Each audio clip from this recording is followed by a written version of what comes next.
Mark was born shortly after I graduated from college and moved to Indianapolis.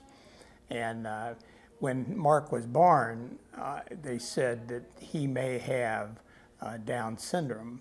And my wife and I had no idea what Down syndrome was. We've never heard the word. The first thing the nurse said, "You're not taking him home, are you?" Just like that wasn't the normal thing, I think, is to just leave your baby and go home without it.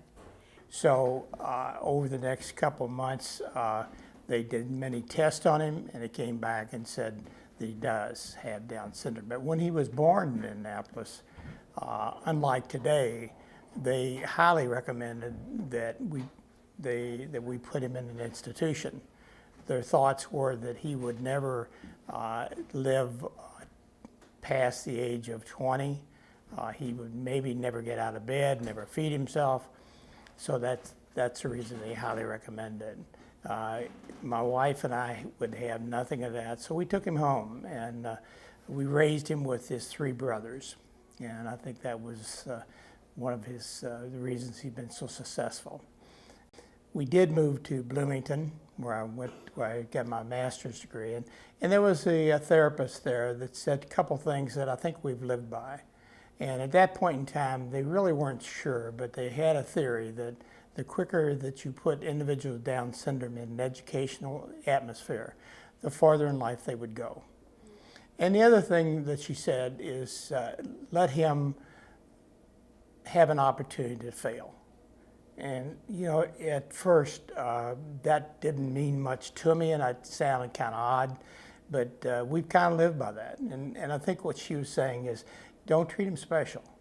We all learn by failing, and why should we deprive children of that learning experience? The key is always be there to pick them up when they do fail.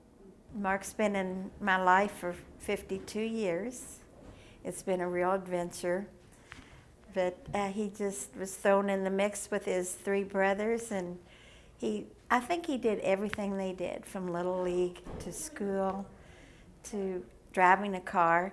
When he was in high school, he wanted to take driver's ed, and I didn't want to say no, so I said, well, we'll just sign you up, expecting He took driver's ed, so he was out on the road behind the car, and behind the wheel, and doing just the normal things. So I think that might be one of the reasons, whether good or bad, is we didn't look at him as being really different.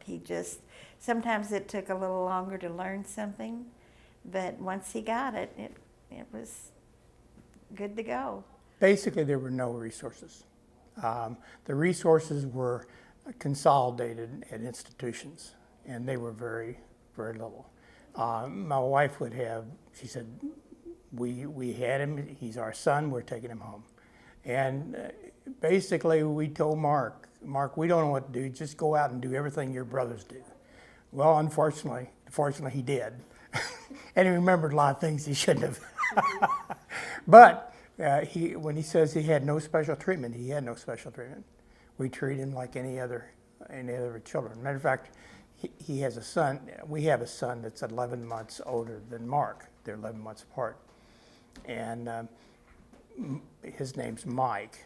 And Mike said, I didn't know there was anything wrong with Mark until he could not go to the school I was going to. Don't count them out. You know, there's so much. That was my sad part, really, really. I thought he would not have a good life.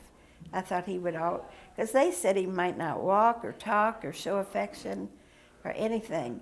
And that was my sadness. But then once he got up and was running with the rest of the kids, I thought, well, he's just one of the gang.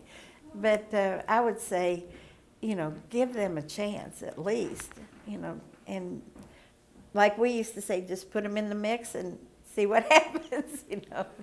But there's so much more now. Oh my lands, like from birth, they visit the hospital and talk to the mothers and give them hope, you know, that there is so much out there now.